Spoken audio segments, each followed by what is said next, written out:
Majlis Taklim Assalam kali ini memberikan 3 waliullah dengan karamahnya yang diakui oleh Mbah Hamid Pasuruan. Yang pertama, Kiai Haji Maimun Zubair Sarang Rembang. 2, Kiai Muhammad Zaini bin Abdul Ghani Martapura. 3, Syekh Muhammad Sarwani Abdan Bangil. Kita langsung saja ke yang kedua, yakni Kiai Haji Muhammad Zaini bin Abdul Ghani. Melanjutkan paparan mengenai karamah Abah Guru Sekumpul, kalau kita menengok ke belakang dan menyimak paparan sebelumnya, maka dapat dimengerti bahwa ada karamah yang tersurat dan tersirat di dalamnya. Untuk itu kita lanjutkan penyampaian karamah Guru Sekumpul Martapura sebagai berikut. 1. Mobil yang mogok kehabisan bensin. Mobil yang meluncur lebih dahulu dari rombongan Abah Sekumpul mogok karena kehabisan bensin. Ringkas cerita, tangki bensinnya disuruh pemilik mobil disuruh untuk mengisi bensin, ternyata di sekitarnya semua penjual bensin tutup. Maka Abah Guru Sekumpul menyuruh sopir itu untuk mengambil air di sungai. Maka tank bensin diisi dengan air, ternyata setelah di starter mobil hidup kembali. 2. Sebuah mobil mewah kebetulan lewat melintas, ternyata ada melihat seseorang kebingungan. Kemudian pemilik mobil turun bertanya, mau kemana? Mau ke Martapura, mau ziarah. Nah, setelah sampai di daerah Sekumpul, orang yang kebingungan tadi turun, mobil yang ditumpangi terus melaju ke Banjarmasin. Orang yang mau ziarah tadi berjalan melewat toko-toko yang menjual foto Guru Abah Sekumpul. Ia bertanya, foto siapa ini? Kata pemilik toko, itu gambar Abah Guru Sekumpul. Ia terkejut, dalam hatinya orang ini tadi yang menjemput saya. Padahal sudah meninggal beberapa tahun yang lalu. Lalu ia tak sadarkan diri dan pingsan. 3. Haji Rahmat kekurangan modal, padahal ia baru dapat proyek tambang batu bara. Untuk mencukupinya tidak ada jalan lain, harus pinjam uang ke bank. Secara kasar Abah Guru Sekumpul mengetahui hal itu. Lalu Haji Rahmat ditelepon untuk datang ke rumah Abah Guru Sekumpul. Lalu datang, kemudian Abah Guru Sekumpul membuka lemari, mengambil uang, lalu menyerahkan kepada Haji Rahmat. Ternyata uang yang diserahkan sesuai dengan yang diperlukan, tidak lebih dan tidak kurang. Ini adalah salah satu perlindungan untuk menyelamatkan Haji Rahmat dari bunga bank, supaya jangan bermain-main dengan riba. 4. Pada waktu pengajian di Gambut, Guru Bakri secara tiba-tiba menghentikan pengajian. Rupanya guru melihat Guru Sekumpul ada di situ. Tiba-tiba pengajian dihentikan, lalu beliau bergegas ke Martapura untuk berziarah. Sampai di sana Guru Bakri bertanya, apa tadi Abah ke Gambut? Dengan ciri khas beliau menjawab, iya, aku hanya melihat pengajian yang kamu laksanakan itu. Dan juga memperhatikan kepada para peserta yang ikut mengikuti ceramah. Padahal begitu Guru Bait segera menghentikannya karena melihat Guru Sekumpul menyaksikan ceramah beliau. 5. Pada suatu malam Abah Guru Sekumpul kepingin makan ikan baung.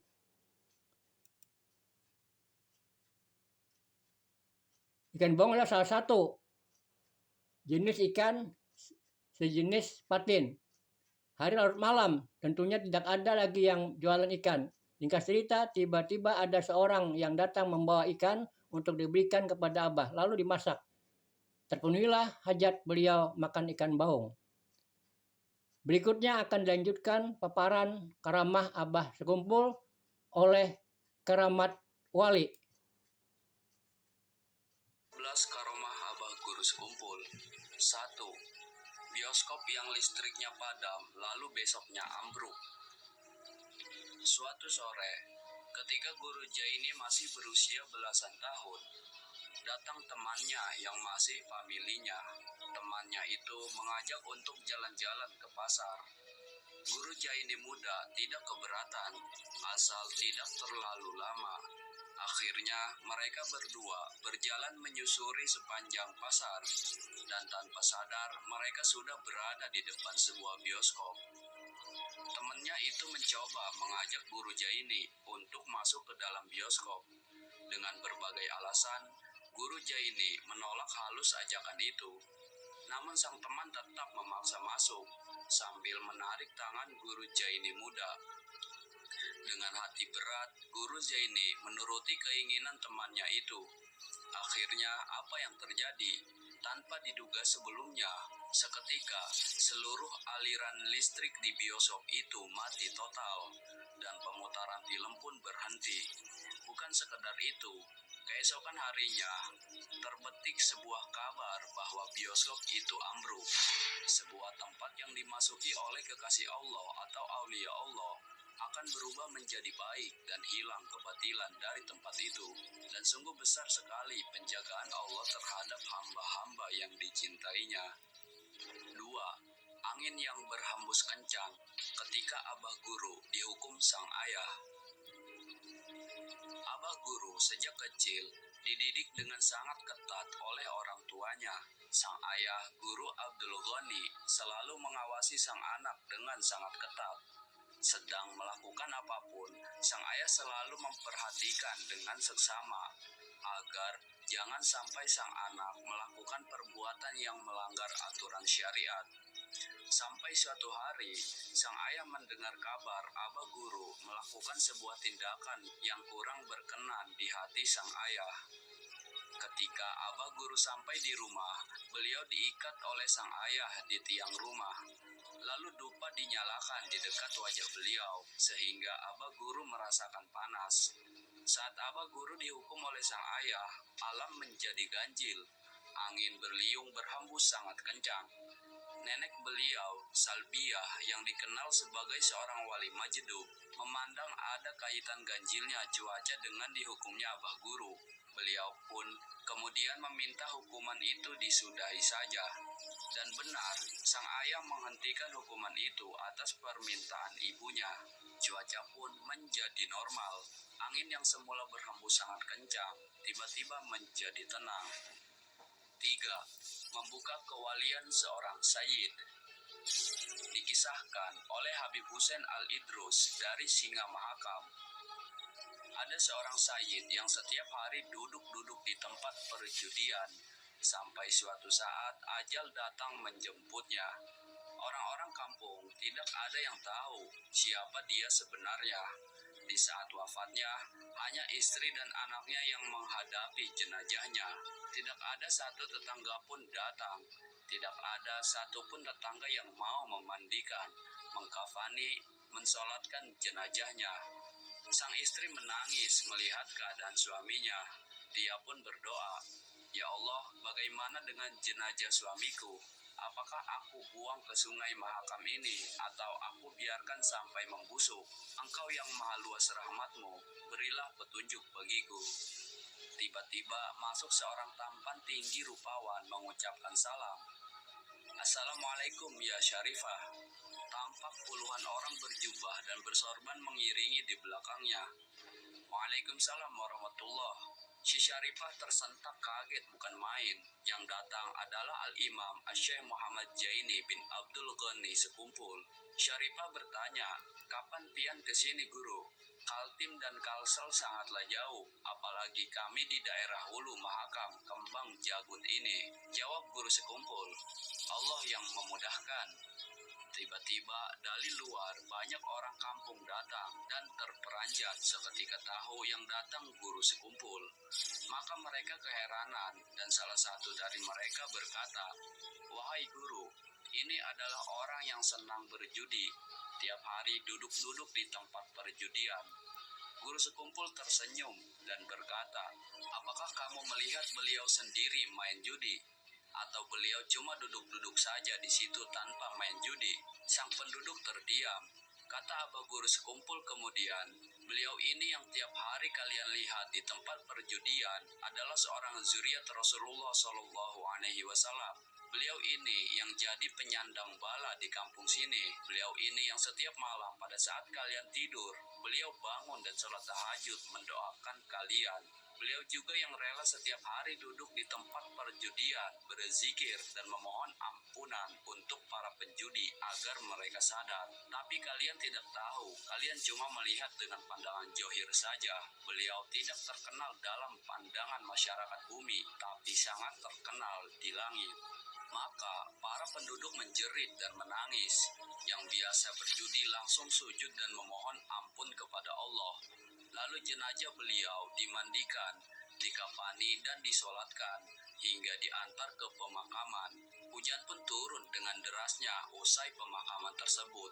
Janganlah kalian seperti itu. Walaupun dia berperilaku seperti itu, tapi sebenarnya dia tidak seperti itu. Berprasangka baiklah dengan makhluk Allah Subhanahu wa Ta'ala, dan hati-hati kalau itu zuriat Sayyidil Wujud Sallallahu Alaihi Wasallam. Kalau tadi tetap dibiarkan seperti itu, sampai Syarifah itu sakit hati, tenggelam nanti desa kalian ini. Murka Rasulullah Sallallahu Alaihi Wasallam, murka juga Allah Subhanahu wa Ta'ala. Setelah itu, Abah Guru sekumpul beserta rombongan pamit pulang naik kapal. Tapi ada yang aneh, kapal yang ditumpangi Abah Guru sekumpul beserta rombongan itu tidak nampak lagi di Kalimantan Timur. Sepertinya itu kapal Alam Jabarut. 4. Harumnya baju melebihi harumnya kasturi.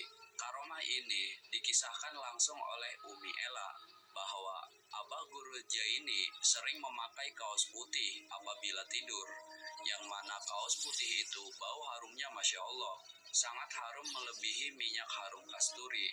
Padahal di rumah itu tidak ada yang punya minyak harum seperti itu. Bahkan Abah Guru juga tidak memilikinya. Aku cuci, kata Umi Ella. Masih saja ada bau harumnya. Umi Ella bertanya, bau harum apa ini awet sekali, tidak mau hilang? Dijawab Abah Guru, bagaimana bisa hilang baunya kalau kotanya ilmu datang terus? Umi Ella paham kalau Abah Guru itu sering didatangi Rasulullah Shallallahu Alaihi Wasallam. 5. Membelah diri. Ada seorang murid yang termasuk dekat dengan Abah Guru sekumpul menceritakan ketika ia berkunjung ke rumah Abah Guru sekumpul. Saat itu, rupanya Abah Guru sekumpul sedang asik menceritakan sesuatu. Tanpa terasa, waktu sholat tiba dan si murid menunggu Abah Guru sekumpul untuk sholat bersama. Hingga Abah Guru sekumpul bilang, Ayuha nang aimun nyawa, hendak sembahyang dahulu. Artinya, silakan kamu bilang mau sembahyang dulu. Si murid lalu masuk kamar. Ternyata, ia melihat Abah Guru sekumpul sedang sholat dalam posisi ruku. Merasa kurang pas kalau ia masuk kamar, lalu ia mencoba masuk ke kamar sebelahnya. Ternyata melihat Abah Guru sekumpul sedang membaca wirid. Lalu ia keluar kamar lagi, dan dilihatnya Abah Guru sekumpul masih berada di kamar tamu. Si murid yang penasaran lalu bertanya, yang manakah pian yang asli bah? Abah Guru sekumpul sambil tersenyum menjawab, asli haja barataan nang ai, asli semuanya itu. 6. Mempertemukan Habib dengan Rasulullah Shallallahu Alaihi Wasallam. Di Tarim sana, Hadramaut, kota para habaib dan banyak melahirkan para kutub. Ada seorang Habib sepuh yang bernama Habib Ahmad Assegaf radhiyallahu an yang mengarang qasidah Baina Katifaihi Alamah, sehingga di Martapura beliau terkenal dengan sebutan Habib Baina Katifai. Beliau ini seumuran dengan Habib Abdul Qadir Jeddah radhiyallahu an. Beliau ini mempunyai kelebihan. Malam-malam beliau terbiasa bermimpi dengan baginda Rasulullah Shallallahu Alaihi Wasallam.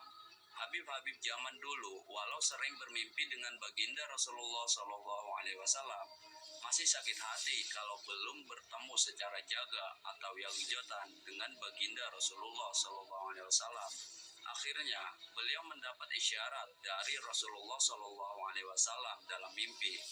Ahmad, Kalau kamu ingin bertemu saya, maka temuilah Jaini, orang Martapura, Banjarmasin. Maka bergegaslah beliau menuju Indonesia. Sesampainya di Jakarta, beliau dihalang-halangi oleh orang yang dengki dengan guru sekumpul. Namun beliau mampu menerobosnya karena ingat dengan isyarat dari baginda Rasulullah Shallallahu Alaihi Wasallam. Akhirnya bertemulah beliau dengan guru sekumpul. Beliau utarakan maksud kedatangannya. Kemudian oleh guru sekumpul diberi amaliyah-amaliyah yang kemudian beliau amalkan. Tidak berapa lama setelah itu, Rasulullah Shallallahu Alaihi Wasallam menemui beliau di pagi hari. Segera setelah pertemuan yang jotan itu, beliau melapor kepada guru sekumpul.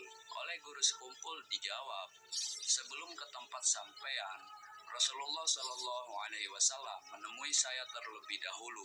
Langsung seketika, Habib Ahmad memeluk guru sekumpul. Guru sekumpul itu adalah syekh putuhnya atau guru murabbi mursyidnya Habib Ahmad As-Segaf. 7. Suara dari jendela Abah Guru. Habib Soleh BSA yang berasal dari Jawa, baru tinggal di Kalimantan Selatan. Kemudian beliau mengajar di Al-Falah. Beliau mengajak istri yang baru dinikahinya, seorang syarifah dari kalangan kaya. Begitu tinggal di Kalimantan Selatan, di rumah yang sangat sederhana, si istri tidak tahan. Kemudian pulang ke Jawa meninggalkan Habib Soleh. Habib pun mengadu ke tempat guru sekumpul. Si Habib disuruh masuk ke kamar guru. Dibukakan jendela dan disuruh teriak memanggil nama si istri. Habib pun bingung, namun tetap melaksanakan perintah dan berteriak, Syarifah Pulana binti Pulan 3 kali.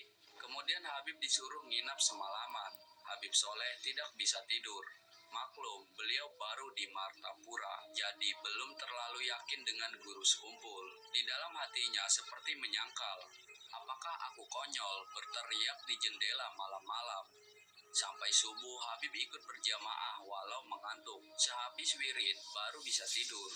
Sekitar jam 9-an dibangunkan dan diajak ziarah ke Habib Basiri oleh guru sekumpul.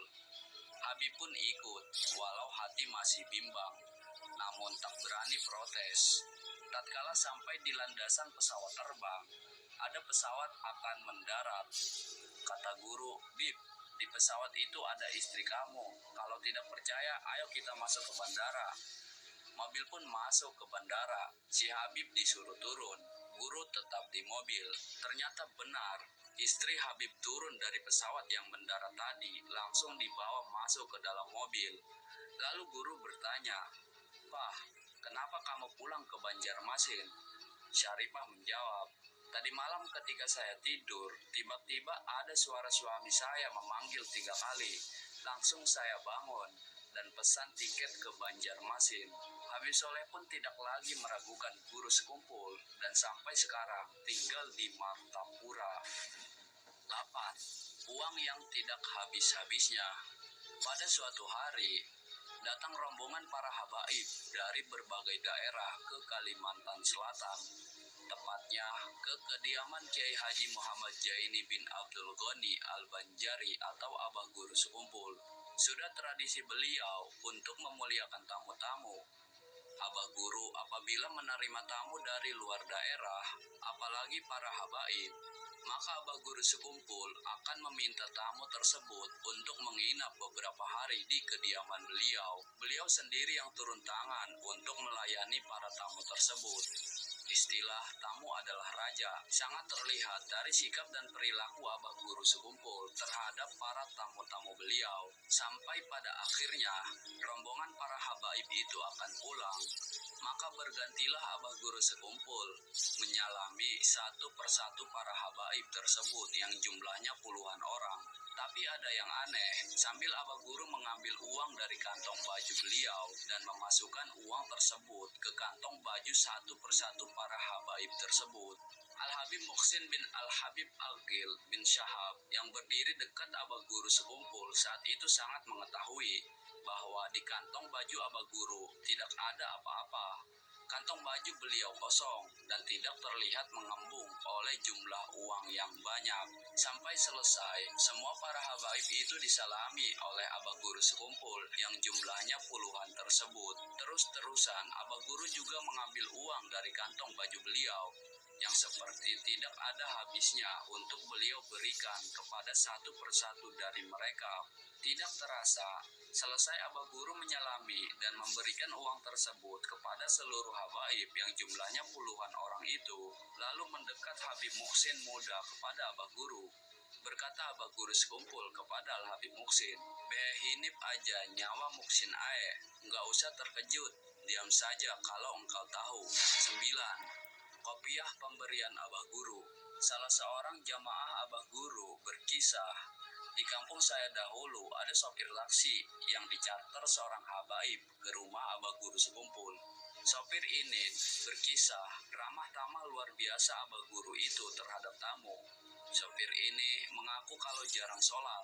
Pas berkata seperti itu, diberi Abah Guru sekumpul kopiah. Sopir itu berkata, mulai memakai kopiah itu, rasanya terbuka hati ini untuk sembahyang dan tidak mau lagi meninggalkan sholat. Berkah kopiah pemberian Abah Guru sekumpul merubah diri seseorang menjadi lebih baik. 10. Buah rambutan yang seketika ada di tangan.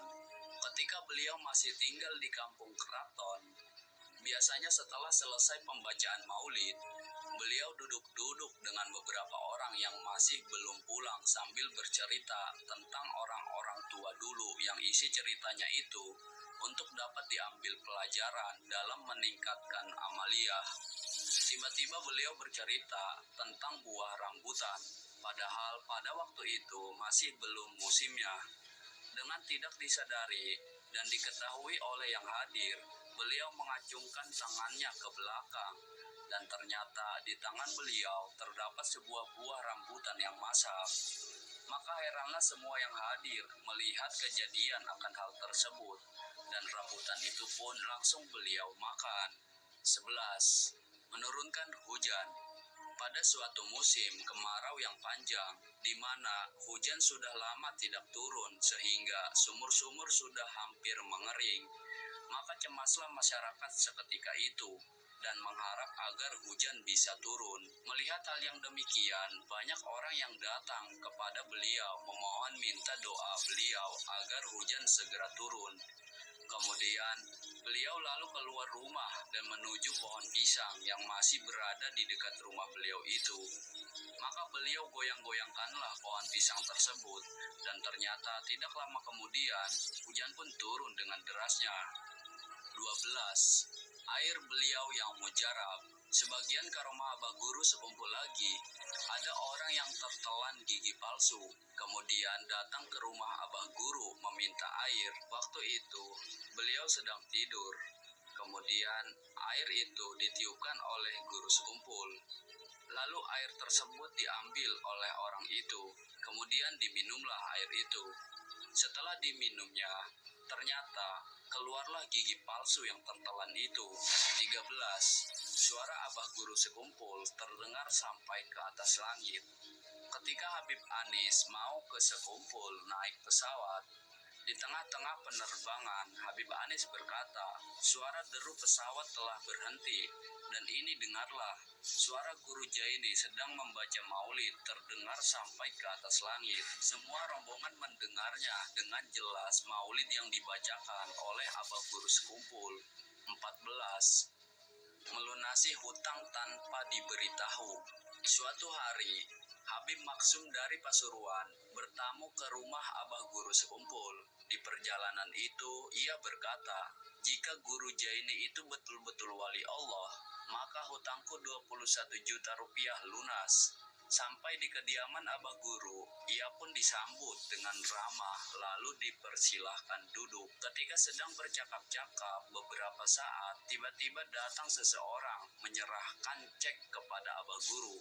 Abah Guru memberikan cek tersebut begitu saja kepada Habib Maksum, padahal Abah Guru belum sempat melihat jumlah yang tertera di kertas itu. Kata Abah Guru untuk melunasi hutang, Lalu Habib melihat jumlah yang tertera di cek itu. Astagfirullah, ia pun terkejut. Jumlahnya 21 juta, persis jumlah hutang yang dia miliki. Padahal Habib belum mengatakan apa-apa pada abah guru tentang hutangnya itu. Di sini kita melihat karomah beliau sekaligus kemurahan hati beliau dan bersihnya hati beliau dari cinta dunia. 15. Rasulullah menyerupai beliau. Karomah abah guru sekumpul yang paling besar dan mulia adalah ketika beliau sedang sakit parah, yang mengakibatkan beliau tidak bisa apa-apa, dan saat hari itu pengajian beliau yang setelah asar. Semua tahu, abah guru tergeletak di kamar dan tidak bisa apa-apa karena menyandang bala. Tapi tiba-tiba datanglah beliau ke majelis dengan keadaan segar dan bugar seperti orang yang sehat. Beliau mengimami sholat asar lalu mengisi pengajian sampai selesai. Orang-orang mengira abah guru telah sehat.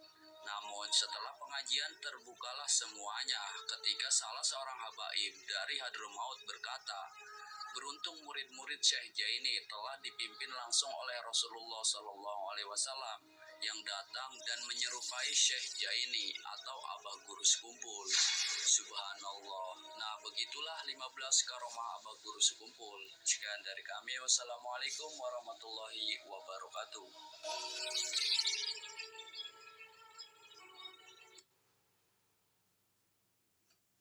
Majlis Taklim Assalam